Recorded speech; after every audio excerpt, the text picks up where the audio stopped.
Democrats get lowest ratings from voters in 35 years. Holy smokes. Look at this. Net favorability of each party. Even though we keep hearing polls of Republican favorability going down, Democratic favorability is plummeting. I can't help but this is because of the Mamdani styles. And now there's talk about a Mamdani 2.0 coming, which is, I don't even want to know what a Mamdani 2.0 is. Apparently it's socialist Omar Feta to run a city in Minneapolis. Here we go.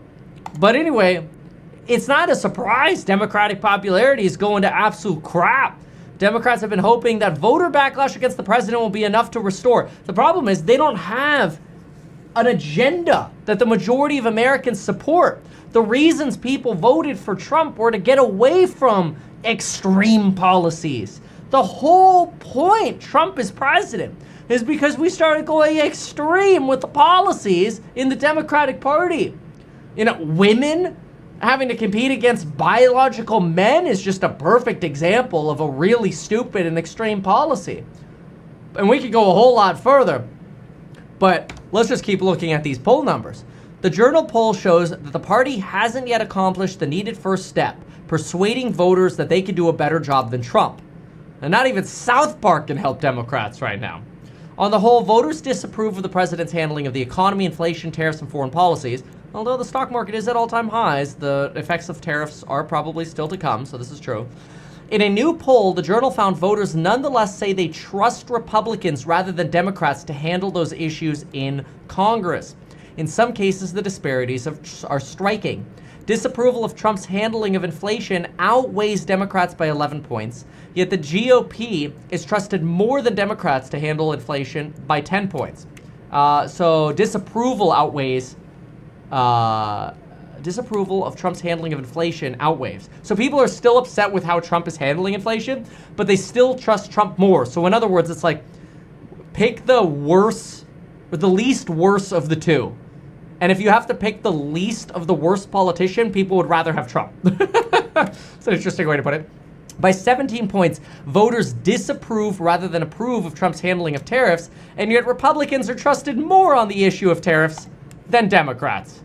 Voters have significant concerns about the centerpiece of Trump's immigration policies, opposing his deportation tactics by double digits numbers. Right, people want to see a legal immigration process, a legal pathway, but picking up, farm workers because they came here under this politician promise that if you just work hard here, eventually you'll become a citizen. If you just go to your immigration hearing in 6 years, you'll become a citizen. And now people are going to their immigration hearings and they're getting rounded up by ICE. Yeah, that is a pisser, right? That pisses people off because it's like, whoa, this is what I was led to believe by politicians would work. Then I go through the process and then you arrest me at the courthouse. That sucks. And yet, Republicans are trusted more than Democrats by 17 points. So it shows you the Democrats are totally in the frickin' toilet. And this is not saying like, you might be a registered Democrat. You might have voted for Democrats in the past. This doesn't mean you're a bad person. It's saying that the party of these Mamdani or Kamala types and basically the machine around what happened with Biden, like it's not, I personally believe it wasn't Biden's fault that he was basically a shell of a man in the last year of his presidency. That was just human nature taking a toll on an old man who didn't know what was going on anymore. The real criminal element is the machine around them. It's that same Democratic Party that in 2011, in the Governor Newsom recall election where I ran for governor, said, oh, don't put a replacement Democrat on the ballot. Vote no on the recall and leave the rest of the ballot blank. Who says that? What Democrat should ever condone leaving a part of the ballot blank? That is straight up anti-Americanism. And now Democrats are paying for their stupid policies. And they deserve it. They're a leaderless party right now. And I don't think America is going to be convinced by a Gavin Newsom. Hey, would you mind taking Summer? She's got a little present for you. She's got a Democratic present for you in there. Yeah. All right. take care of her, okay? Thank you. Yeah, it's a big pile of poop.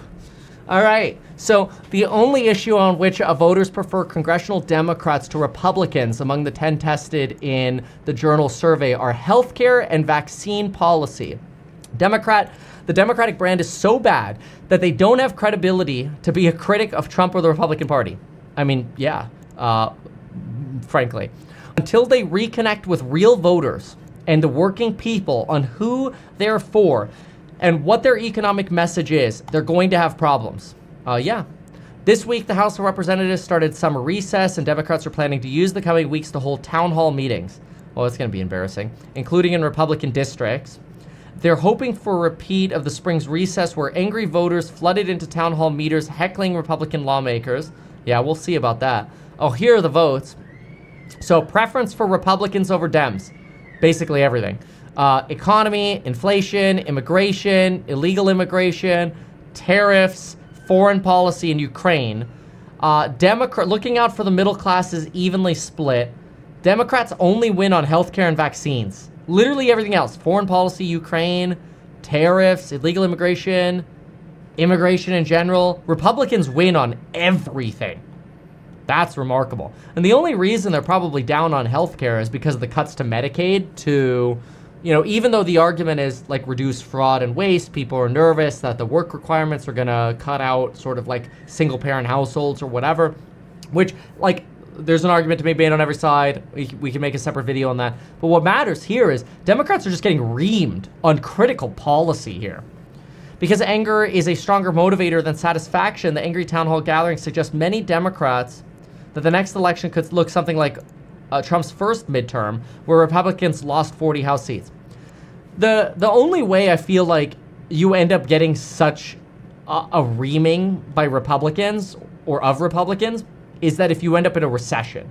If you end up in a recession because of tariff policy by the election of November of 2026, yes, Republicans will get absolutely reamed in midterms. But that doesn't mean they're going to win in 2028 because Americans don't want to vote en masse for the Mamdani socialist types. They want a true leader. I hate to say it, and a lot of people don't like this guy, I get it, but my point is simply the Democratic Party doesn't have this kind of leader that you had, 17 years ago, right? This idea of hope, the America you could believe in, hope and change, whatever. And this came out of a recession. So if in 2028's election, you're in the middle of a recession and you find an Obama type, somebody who can unify the country. Now, whether they actually pull anything off, that's a separate issue. Just saying, that would be the Republicans' biggest threat. But right now, you don't have a character like this. You have a joke of socialism taking over. It's literally like Democrats aren't learning their lesson, and instead of waking up, they're actually leaning deeper into what made them lose to Trump in the first place. Why not advertise these things that you told us here? I feel like nobody else knows about this. We'll try a little advertising and see how it goes. Congratulations, man. You have done so much. People love you. People look up to you. Kevin Paffrath there, financial analyst and YouTuber. Meet Kevin. Always great to get your take.